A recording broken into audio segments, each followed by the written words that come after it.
So, hello revolutionaries and welcome back. I'm really sorry for the sudden stopping of the previous video, but let's continue on here.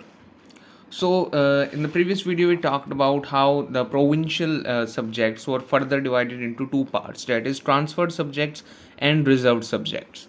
Now, this scheme of dividing the provincial subjects into two parts was known as diarchy, that is, double rule. So, it was a kind of double rule. So, in transfer subjects, these were placed under the provincial legislature and were to be administered by the ministers responsible to the legislature. Here, ministers responsible to the legislature means the cabinet ministers, if we compare it to today's according to our contemporary times, or those who held specific portfolios. So these consisted of both. If I'm when I say here provincial legislature, it means executive and legislative councils, both of them. This provincial legislature includes both legislative and executive councils.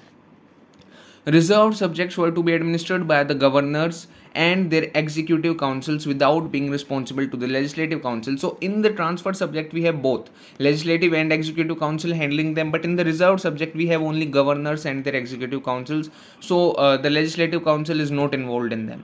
You can compare it specifically to today's situations, like all the parties members from BJP, from our government, who actually won the seats and they have formed the government, only they can work upon this, and the state ministers only they can work upon this, and all the MLAs and MPs, other MLAs MP who have not formed the government, they cannot work upon these subjects.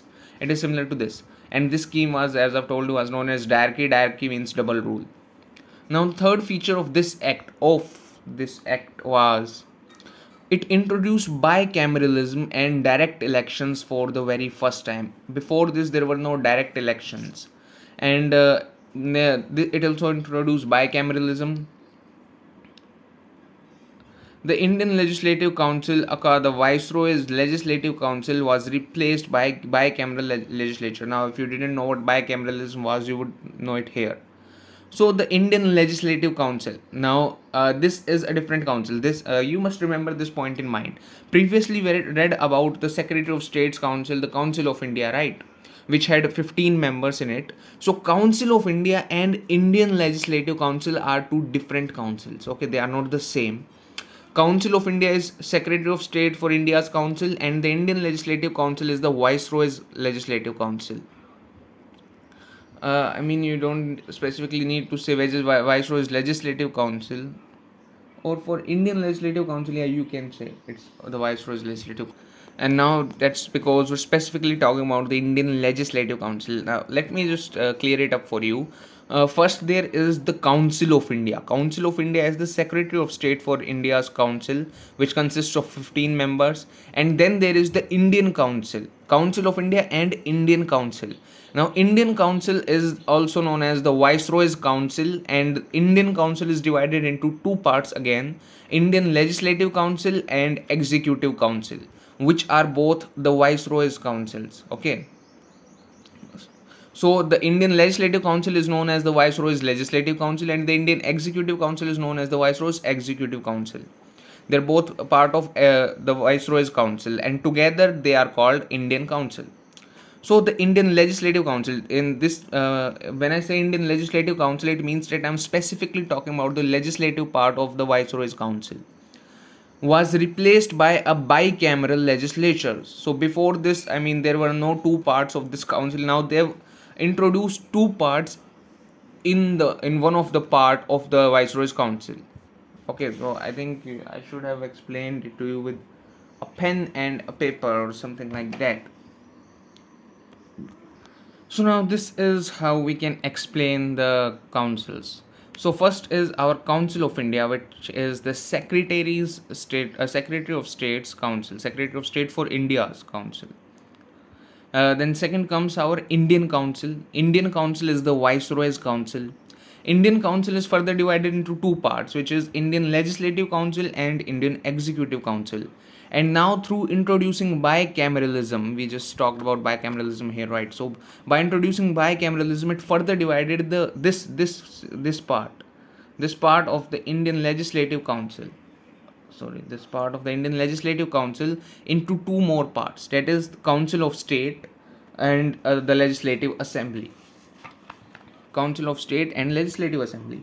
So Council of State was also known as the upper house and Legislative Assembly was also known as the lower house. So I hope this makes it clear now. Now the fifth feature is it required that 3 of the 6 members of the Viceroy's Executive Council were to be Indian. So previously we talked about adding 3 members into the Legislative Council of the Viceroy, right? But this time we are saying that in the Executive Council of the Viceroy, which consisted of a total of 6 members, they had to be Indian, like half of them had to be Indian. So suddenly, alright, then sixth feature was it extended the principle of communal representation, that is separate electorates. It gave separate electorates to, previously if you remember, it was only to Muslims, but now it was extended to 6 Indian Christians, Anglo-Indians and Europeans. Seventh feature was it granted franchise is the right to vote, to a limited number of people based on property tax and or education. Now the eighth point, it created the office of the High Commissioner for India in London and transferred to him some of the functions earlier performed by the Secretary of State for India. I don't know why they did it, but maybe they thought that it would be more convenient. So they, for some reason unknown to us, they created another office, which was the High Commissioner for India. And this High Commissioner of India's office was again in London, and he sat in London, and he had some of the powers which were earlier with the Secretary of State for India. We're not going to go into detail with what specific powers he had. Ninth feature, it provided for the establishment of a public service commission, namely Central Public Services Commission. So it provided means it wasn't established as of yet, but it said that we should or we need to establish a public service commission. And this act was, this is the Government of India Act of 1919, but this public service commission was actually set up in 1926 for recruiting, and it was for obviously recruiting civil servants. So and 10th, now the act separated the provincial and the central budgets. So now you must be wondering that before this Central Public Service Commission was set up, were there no IAS or IPS officers in India all over? No, there were still civil servants. Like we previously said that the Secretary of State had, or maybe we didn't say, but the Secretary of State had the right to appoint civil servants. So civil servants were basically chosen from Britain before this. The exam was in Britain, as most of you must be aware of it, that the exam held in Britain, and most of the people and almost all of them were British people who were actually who were allowed to take this exam and who became civil servants. So now they opened this Central Public Service Commission in India.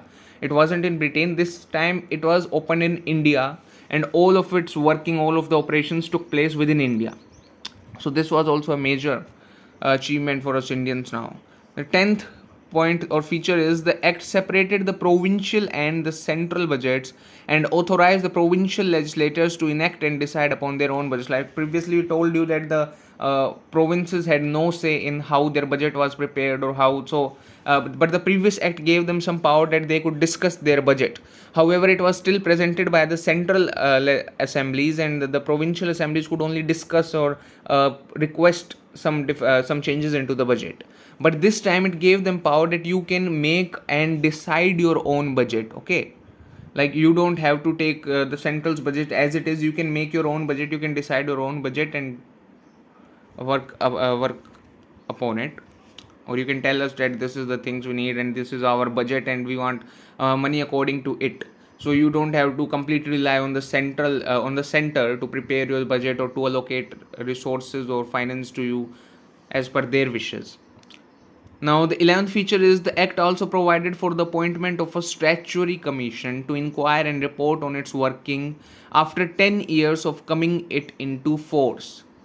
So this act also said provided, I've written it provided, so mind it, provided that we appoint a statutory commission that will inquire and report on the working after 10 years of coming it into force.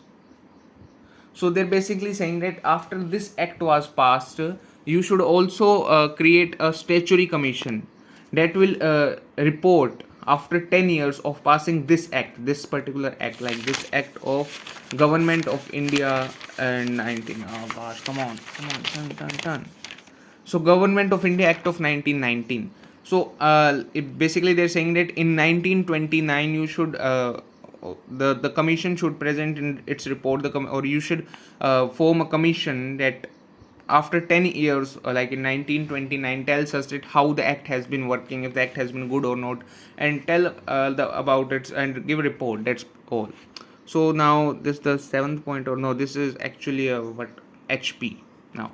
A statutory commission, if you don't know, is a commission established by an act of parliament to address a specific issue or perform a designated function. Okay.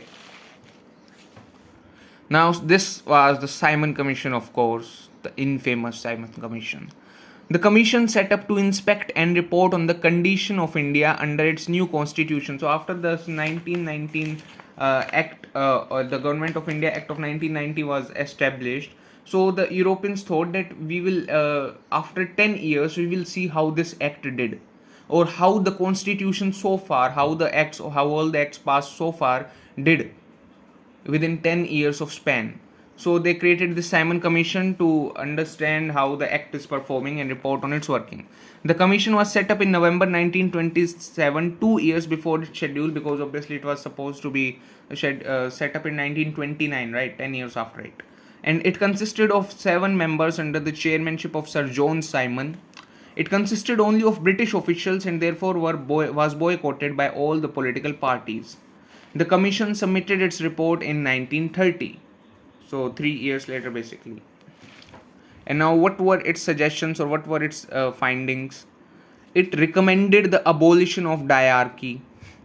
Diarchy, if you remember, it was the double rule in the provinces. Extension of responsible government in the provinces. Establishment of a federation of British India and princely states. So it said that we established a federation, like a group of British India and the princely states, that they work together in some kind of group. Continuation of the communal electorate. It said that continue the separate electorates. To consider the proposals of the commission, British government convened 3 round table conferences with British government, British India and princely states. So basically British government held 3 round table conferences, which consisted of the British government itself, British India, I mean obviously the representatives of the British India, and the princely states, the representatives of the princely states. On the basis of these discussions, a white paper, it was just known as, I mean, whatever suggestions, like in the end whatever result came out, it was known officially, that was known as the White Paper on Constitutional Reforms, was prepared and submitted for the Joint Select Committee of the British Parliament. Now it was again discussed in the British Parliament, there in a joint committee, like both the upper and lower houses of the British Parliament sat down and then discussed it again. And finally, all the recommendations or whatever was left in the end of this act, it was incorporated into the next act, that is the Government of India Act of 1935. Now, one more thing that we should probably study is the communal award. It was a scheme of representation of the minorities. It was announced in August 1932 by the British Prime Minister Ramsay MacDonald. The award continued and extended the separate, so it said that all the previous separate electorates would be continued as it is, but we will also in fact extend the separate electorates to the depressed classes, that is the Dalits, the SCs, STs and all that. Gandhi opposed the extension of communal representation to the depressed classes. So Gandhi said, "No, heck, man, I won't let you extend the communal electorates to depressed classes." So, by undertaking a fast unto death in Yerava jail in Pune. So he said that, "Oh, you're trying to extend the communal electorates. Come on, then bring it on. I'm gonna sit on a fast. Let's see what you can do." So obviously they had to withdraw it. Eventually, an agreement was signed between the Congress leaders and the depressed classes. The agreement came to be known as the Pune Pact. It retained the Hindu joint electorate and gave reserved seats to depressed classes. So this was the first time when the concept of reservation came about. through the communal award. So it said that we will not have any separate electorates for different Hindu people. Hindus will all have a single electorate, but within the Hindu electorate we can reserve some seat for the depressed classes. Okay, moving on to now the Government of India Act of 1935. So I think we're almost done, or are we? Yeah, we're almost finished. Government of India Act of 1935. It was a lengthy and detailed document. It had 321 sections and 10 schedules. And what was its first feature? It provided again for the establishment of an all India federation consisting of provinces and princely states as units. So it said that create another group, and this group was named as All India Federation, and it should consist of provinces and princely states, and these provinces and princely states will be referred to as units. Now another HP. The act was to divide the powers between the center and the units, that is provinces and princely states here, in terms of three lists. So this act said that create this group, this All India Federation, and it should have, obviously it should have center and province and the princely states, and we will divide all the powers into three parts in between them. And first would be through the federal list, which would be for center, and it would have 59 subjects. Second would be the provincial list. This is when officially the three lists came into being. Second would be the provincial list for provinces, which will have 54 subjects, and third would be the concurrent list, which would have 36 subjects for both of them. Now another HP. The All India Federation, however, never came into being as the princely states did not join it, because obviously, as you can see, that for the center there are subjects, for the provinces there are subjects, but where does the princely states go? So they obviously didn't join it, and this All India Federation never came into being. It was just a proposal and nothing more. So second feature is it abolished diarchy, dual government in the provinces. So previously it has diarchy, right? It had diarchy which had not been abolished so far, but now they abolished the dual government in the provinces. Third point is that it introduced provincial autonomy, HP. The act of providing a sense of autonomy to the provinces by granting a degree of self-government and allowing them to exercise control over certain areas of administration. This is what provincial autonomy. It means that the act of giving a sense of autonomy to the provinces, that you are your own rulers and you have a sense of freedom. By granting a degree of self-government, that we are allowing you to govern by yourself and to exercise control over your administration by yourself, to give them this kind of sense. It is called provincial autonomy. Another HP. This included a few key points, which were legislative power. Provinces were given the power to make laws on a wide range of subjects, including health, education, agriculture, etc. So let me tell you that before this, the provinces were hardly given any power to make their own laws. They were slowly given power, like they were the legislative powers were slowly increased by several acts, but this act was the main one. This gave them tremendous power suddenly. So second was the executive power. Provincial governments gained control over the executive functions within their jurisdiction. They could now appoint their own ministers. So before this they couldn't even appoint their own ministers. So sad. Then third is financial autonomy. Provinces were given the power to levy and collect certain taxes and could prepare their own budget, which we know was granted to them in the previous act too. So fourth feature is now the act provided for the establishment of the provincial civil services in India. So the previous act provided for the central public service commission, right? So it was those civil servants were on a central base, like they belong to the center. Like today we have IAS and IPS officers, they are selected through UPSC, and then we have HCS officers or different state public commissions. Similarly, this was a kind of state public commission, so provincial civil services. Under this act, each province in India had the authority to establish its own provincial public service commission. So each state now, or each province, if it wanted, it can set up their own public service commission to conduct recruitment and appointment of civil servants at the provincial level. And now moving on to its fifth feature, it provided for the adoption of diarchy, again dual government, at the center. So it removed diarchy from the provincial level and introduced it at the center as the central level. Therefore, the federal subjects were divided into now the reserved subjects and transferred subjects. However, this provision never came into operation. So it said that we should adopt hierarchy at the center, and then we will divide the federal subjects into two parts again. But this never came into being. This part of the act was never put into action. Sixth feature is it introduced bicameralism in 6 out of 11 provinces. So like it introduced bicameralism, that is upper and lower house funda, into 6 provinces out of 11. Another HP, the legislatures of Bengal, Bombay, Madras, Bihar, Assam, and the United Provinces were made bicameral, consisting of a legislative council, that is upper house, and a legislative assembly, which was known as the lower house, and many restrictions were placed upon them. Seventh feature is it extended the principle of separate electorates to depressed classes, scheduled classes, women and labor workers. So you might be wondering that previously also the communal awards tried to extend the principle of separate classes to the depressed classes, right? But they weren't successful. I mean, Gandhi was opposing it, right? So why not this time? Why did they try it again?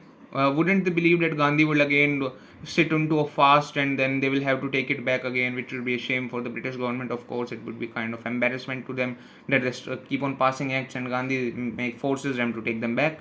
So now we'll look into it, that why didn't it happen this time. So this time too, Gandhi tried to oppose the concept of separate electorates in the discussions about it in the councils. But he didn't have many leaders of the Indian National Congress supporting him this time. Moreover, his thoughts and views about separate electorates for the depressed classes had also changed over time. And so he decided not to protest against it too hard, otherwise he would have tried that. I have my final weapon, man. I have my Brahmastra. I will sit on to a fast. He could have done that, right? But he decided, no, let's forget it. Let's not do it. So this is what happened. Now, the eighth feature is that it abolished the Council of India. It abolished the Council of India. Sorry, I've written it wrong here, I think. The Council of... So here, it abolished the Council of India, which was the Secretary of State of India's council, if you remember, which consisted of 15 members. And instead of it, the Secretary of State for India was provided with a team of advisors. So basically the previous was also the same, but they had given more power. So to make matters simple, they abolished it altogether and gave him a new team which consisted of advisors purely. So they officially made them as advisors. Now 10th is it extended franchise, that is the right to vote. And now about 10% of the population of British India had voting rights. 11th feature was it provided for the establishment of a Reserve Bank of India to control currency and credit of the country. So this was the first time when the Reserve Bank of India didn't come into being, but was provided for at least. Now for the 12th feature is the act changed the name of Central Public Service Commission, which was established by the Government of India Act of 1919, if you remember, to Federal Public Services Commission. So in the book it's written that it established the Federal Public Service Commission. In the Laxmikant book it's written there that it established, but it didn't establish, it simply changed the name of the Central Public Service Commission to Federal Public Service Commission. Now 13th, it provided for the establishment of a Provincial Public Services Commission and a Joint Public Service Commission for 2 or more provinces. Okay, so it says that we provide for the establishment of a Provincial Public Service Commission for all the provinces, and if the provinces are joint, then a Joint Public Service Commission. 14th point is it provided for the establishment of a federal court, which was set up finally in 1937. So what is the federal court? So HP again, federal court was the highest court in British India until 1947. That is, until our independence, federal court came to be the highest court. Now if you remember that previously we had set up a Supreme Court in Calcutta, right? So Supreme Court basically means the supermost court, but no, it was not so. Supreme Court was simply a name and it didn't actually refer to its position. So federal court had jurisdiction to hear and determine cases involving federal matters, constitutional issues, and disputes between the provinces and the center. Now this is exactly what basically similar to what our Supreme Court does now. Much like our current Supreme Court, it also superseded the Supreme Court established in Calcutta in 1774. So it was bigger, it was senior to that Supreme Court of Calcutta. Finally, and our last act, Indian Independence Act of 1947. So the British Prime Minister Clement Attlee declared that British rule in India would cease by June 30, 1948, after which the power would be transferred to responsible Indian hands. On June 3, 1947, the British government made it clear that any constitution framed by the Constituent Assembly of India cannot apply to parts of the country unwilling to accept it. So basically, they said that, oh, we are leaving you, but we are leaving you divided. We are not giving you any actual power now, can we? So, on June 3, 1947, again, Lord Mountbatten, then Viceroy of India and the last Viceroy also, put forth the partition plan. It was known as the Mountbatten Plan. So, what were the features of the Indian Independence Act of 1947? So, the first feature was it ended British rule in India and declared India as an independent and sovereign state from August 15, 1947. Now, what does sovereign mean? Sovereign means an entity such as a country or a state that has supreme authority and power to govern itself without interferences from external forces. It implies that the country or state is not a colony or vassal of any other country and has complete authority over its working. So it's like that if we want something to do in a country and we propose some laws for it, we implement them, then no other country can come and say that how are you doing this, you cannot do this, remove these laws, remove these acts and all that. I mean, still basically some countries do oppose some kind of laws and other inhuman treatment if there is any countries, but basically in paper all of the countries are now mostly sovereign. Now the second feature was it provided for the partition of India and creation of the two independent dominions of India and Pakistan with the right to secede from the British Commonwealth. So Oliver Cromwell and his son. So Oliver Cromwell basically had Oliver Cromwell. Who was he? Oliver Cromwell is actually the ruler of England, of Britain. After I think it was after Charles I. Yeah, after Charles I was beheaded, Oliver Cromwell took the rule and he created a Commonwealth. Commonwealth was nothing but like a kind of group, like we have UN groups today. In today's time, we have UN councils, right? So similarly, it was a Commonwealth, was similar to a council which consisted of different countries, and India was a part of it. So now it said that you can remove yourself from that British Commonwealth if you want to, and there would also be two independent nations now, which will be known as Dominion of India and Dominion of Pakistan. Third feature is it abolished the office of Viceroy. Fourth feature is it provided for each dominion, that is for both India and Pakistan, a Governor General who was to be appointed by the British King on the advice of the Dominion Cabinet. And what is the Dominion Cabinet? Dominion Cabinet is nothing but all the ministers of that particular dominion, that is ministers of India or the ministers of Pakistan will decide which Governor General they want. His Majesty's government in Britain, however, had no responsibility with respect to the government of India and Pakistan. However, he could not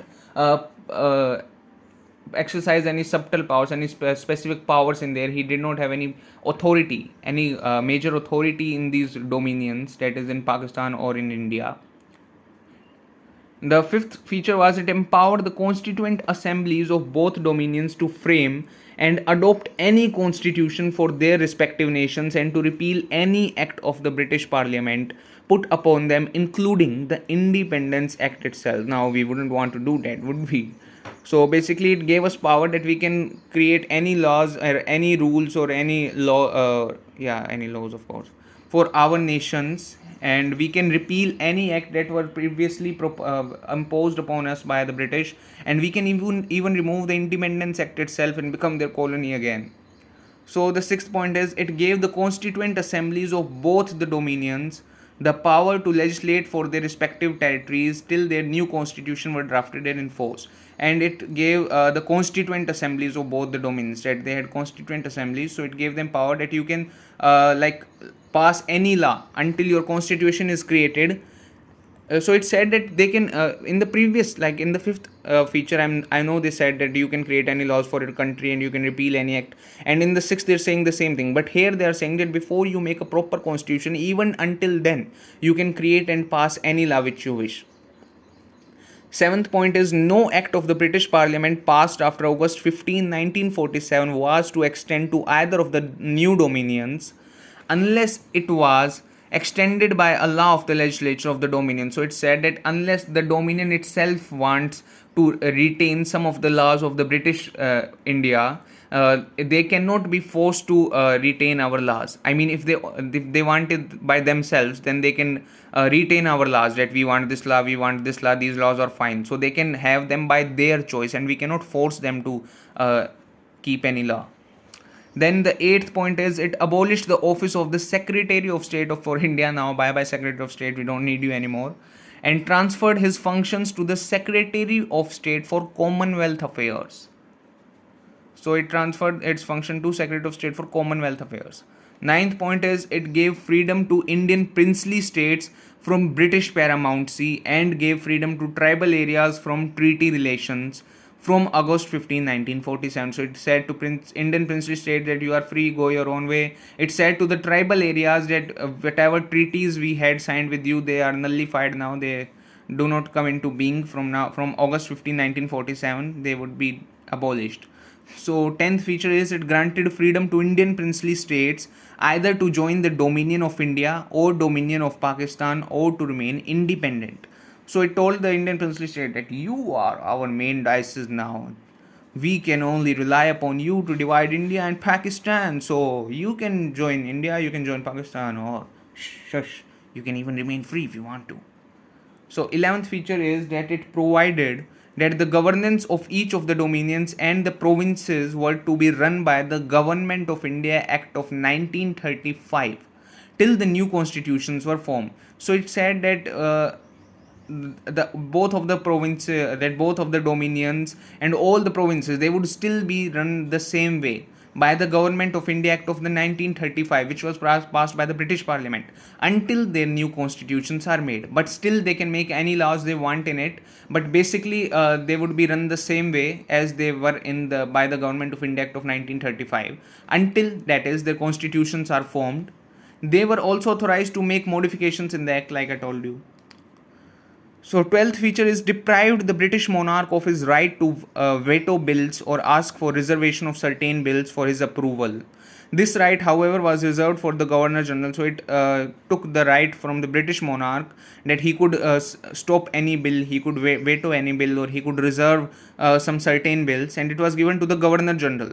The Governor General had full power to assent to any bill in the name of His Majesty. So he had full power to agree to any bill in the name of His Majesty. So the Government General still had some considerable powers now, but it were with the permission of the Indian government, or you can say the Indian National Congress.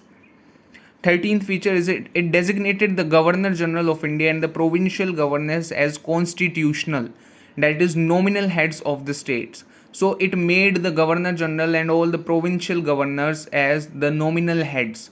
So it's not like it completely removed all the previous rules and acts and all that. The Government of India was still run by the same way, but these changes were made. And after August 15, 1947, India can decide whatever they want to do with their country. But until then, all of these laws were the same as it is, with these modifications which I'm telling you. They were made to act on the advice of the respective Council of Ministers, that is, Cabinet of Ministers of the government of respective states in all matters. So they had to work according to the wishes of the elected members of the government.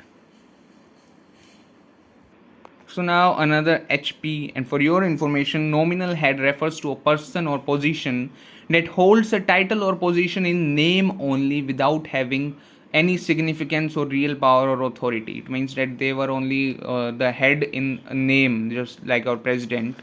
So they were basically just a nominal head, they didn't have any power. 14th feature was it dropped the title of Emperor of India from the royal titles of the King of England.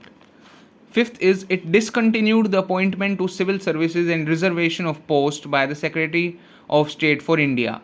So it said that we discontinue the appointment of any more civil servants, and we also discontinue the reservation of posts by the Secretary of State for India. The members of the civil services appointed before August 15, 1947 would, however, continue to enjoy all benefits that they were entitled to. So now we cannot obviously remove all the civil servants. They worked very hard and they passed the exam and they got their job. So we cannot do this to them. So they will continue to do their service until their retirement. All those civil servants who were appointed before August 15, 1947. Now another HP. Under British rule, the Secretary of State for India had the authority to appoint civil servants and reserve certain posts for British officials. Okay, now this was highly biased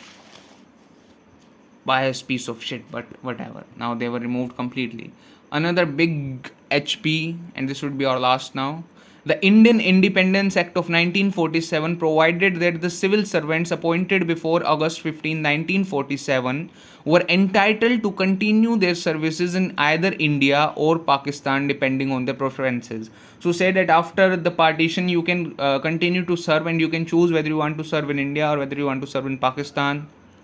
These civil servants were also entitled to receive the same salaries, pensions, and other benefits they were receiving under the British Indian government. So they said that whether you go to India or Pakistan, it doesn't matter. You will receive the same amount of salary which you were receiving previously and all the same benefits. There would be no recession in your benefits. The act further ensured that any civil servant who choose to continue their service in India or Pakistan would not suffer any disadvantage in terms of their seniority, rank, or compensation. Alright, so it means that they would hold their same position whether they serve in India or they serve in Pakistan even after the partition. So this completely finishes up, this sums up our historical background. It sums up our historical background, right?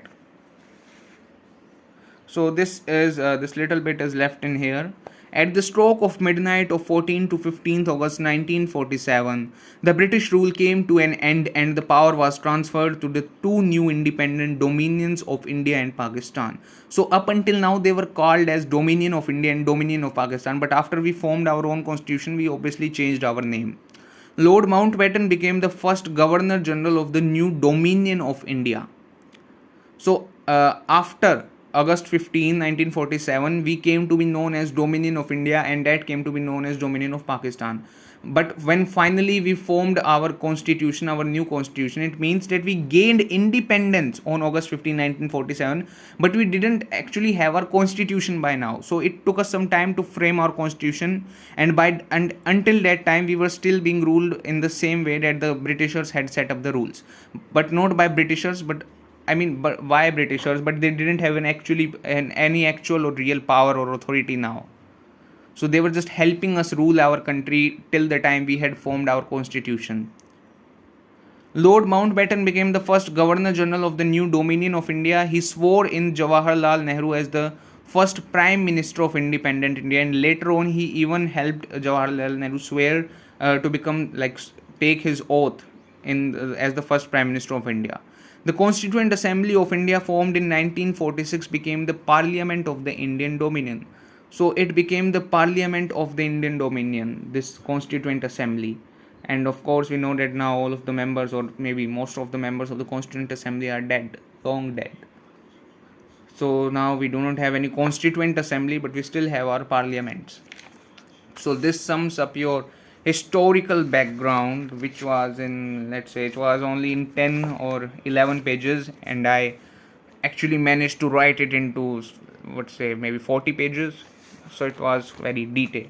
And one more thing, that from now on we would not cover Laxmikant's Indian Polity. We will start from NCRT, because this is basically very, very difficult to understand. Indian Polity, I really don't like this book. They have a lot of things that they have not explained properly, and there's a lot of hocus pocus in that, hodgepodge, so much. and it becomes really difficult to try to understand it and comprehend what the writer is saying. So that's why I suggest that we start from NCRT first, and after we have grasped the NCRT concepts completely in detail, then we'll again come back to the Indian polity and try to understand it. So the next videos would be about NCRT books and not about Indian polity. So thank you for bearing up until now, and wait for the next video.